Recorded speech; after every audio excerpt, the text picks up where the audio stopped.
నిధులు కొత్తగా కేటాయిస్తే బాగుంటుంది. కానీ కలిసి ఉన్న కులాలు విడిపోతుందని అంబేద్కర్ గారు ఆ రోజు 15% ఒక గుంపుగా పెట్టేసి వాళ్ళకు 15% ఇచ్చింది సార్.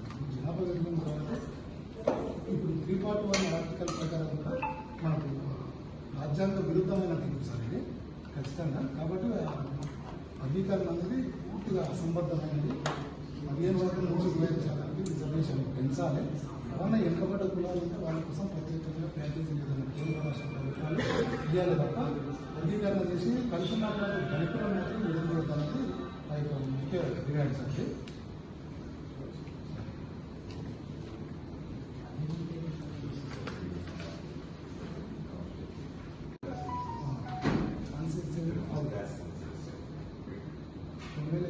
వచ్చింది బట్ చేయలేదు. పాత కులగణన చేసి దాని ప్రకారమే వర్గీకరణ తీసుకోమంటే కూడా అది అసంబద్ధం సార్.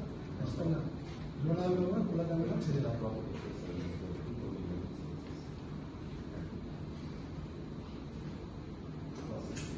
సార్ ఉమ్మడి జిల్లా వ్యాప్తంగానే మీరు పిటిషన్లు తీసుకుంటున్నారు సార్. ఈ వర్గీకరణ అనే అంశాన్ని గ్రామస్థాయికి తీసుకుంటే గ్రామస్థాయిలో కూడా అంటే ప్రజాభిప్రాయం అనేది కింది స్థాయికి వెళ్ళి కూడా రావాలి సార్. జిల్లా ఉమ్మడి జిల్లా అన్నప్పుడు ఉమ్మడి జిల్లా నాయకులే వచ్చి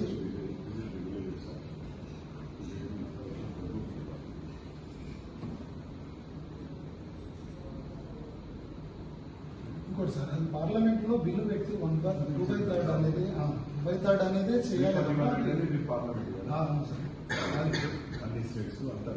అది ఆ బిల్లు అంటే పార్లమెంట్ ద్వారా చేయలేదు, సుప్రీంకోర్టు ద్వారా అది చేయడానికి అది రాజ్యాంగ విరుద్ధం సార్. అది